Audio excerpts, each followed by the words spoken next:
So guys, it's been a long time since I've applied for a new credit card, and I think it's about time that I decide what credit card I want to go after. And I've done some research. I've looked at Chase, which is my preferred credit company that I'm going after for my next one. It's a love and hate relationship with Chase right now, but we're gonna go into the Chase Freedom Unlimited versus the Chase Freedom Flex. And I did a little research, and these two credit cards came up for my top two choices for my next credit card. If you guys prefer one, let me know. But today we're going to separate the two. We're going to look at the differences. We're going to look at the similarities. I hope you guys find some value in this video. If you guys do, make sure to like, subscribe. But without further ado, let's get into the video.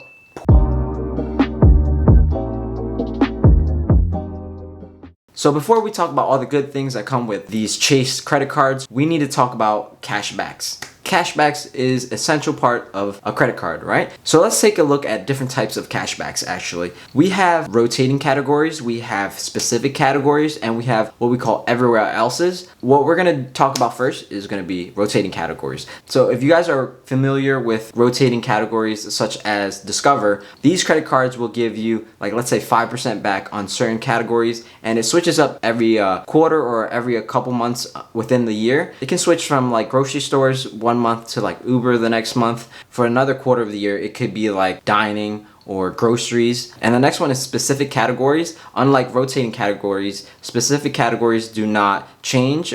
They stay printed, stamped into the credit card. It does not change. So for example, if you have a specific grocery or dining, it's gonna give you a percentage cash back every single time you go to the grocery store or every time you dine. So that's gonna be essential in knowing those two. Obviously, some credit cards have a everywhere else. Everywhere else is basically whatever the credit cards don't cover. It's probably like 1% back everywhere else, basically, meaning literally anything you use the card for, you're getting 1% back.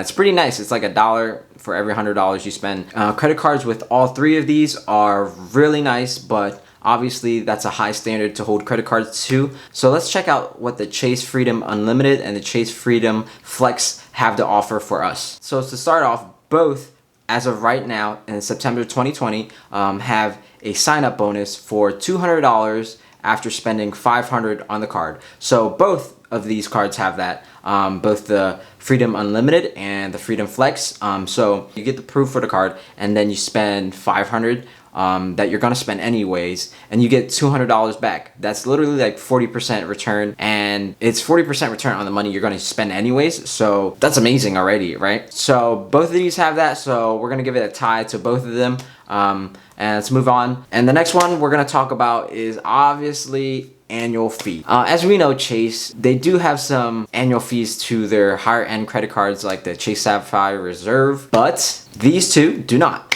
These two do not have any annual fee. It's zero annual fee, meaning you can get this card and have it forever. You can have it as one of your base foundations of your credit cards. Obviously, when you build a house, you have to build the base first and then build on top of it. So these two credit cards are going to be tied for what we can call base credit cards. They're going to be equally nice to have to just hold on forever, and you don't have to worry about utilizing your card to the fullest potential because it won't cost you anything to hold it.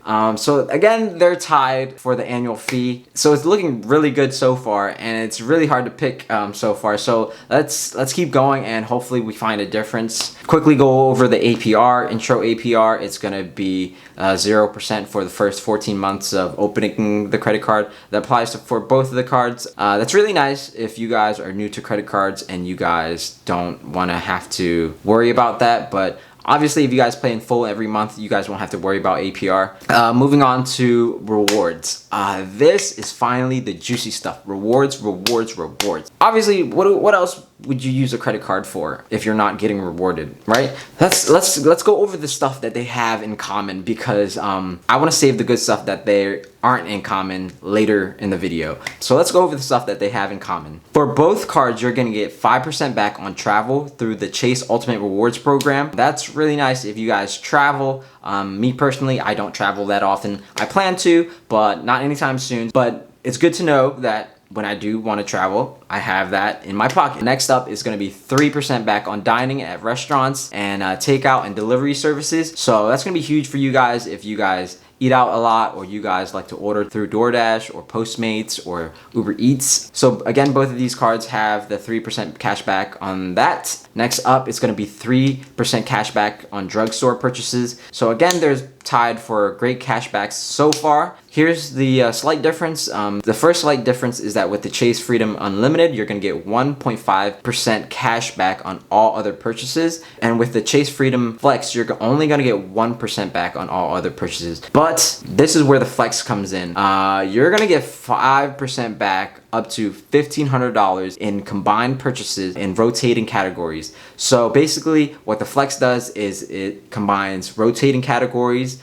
all other purchases, and specific categories. I was gonna say best of both worlds, but technically it's best of 3 worlds right now. So it looks like we have a winner there. Just from that alone, we can say that the Chase Freedom Flex is gonna be the winner for me. I'm definitely gonna be going after a lot of Chase cards. I'm not planning on just getting one, but in terms of the first card that I'm directly going for, it's gonna be the Chase Freedom Flex. Tell me if you guys disagree with me. If you guys agree with me, I'd also like to know. And if you guys have the card already, definitely comment below. I want to know what your experience is like with the card, because I'm excited to get this card. I'm not saying when I'll apply for it. If I do get approved, I will definitely make a review video for you guys, just like my other videos on credit cards. You guys can check it out. I reviewed the Apple card. I also reviewed the Amex Blue Cash Everyday card. You guys can go check it out. Again, guys, thank you guys for watching. If you guys like my content, please do smash the like button. Click subscribe. If you guys want more videos like this, let me know. I'll happily make more credit card videos for you guys if you guys are interested. With that, if you guys want 2 free stocks with Webull, definitely click the link below and go open up an account with them. You'll get 2 free stocks valued up to $1,400, and you guys can start investing, start trading. If you guys have any other stocks or investment questions, you guys can always check out my other videos. You guys can always hit me up in my Instagram. And with that, I'll catch you guys next time. Peace out.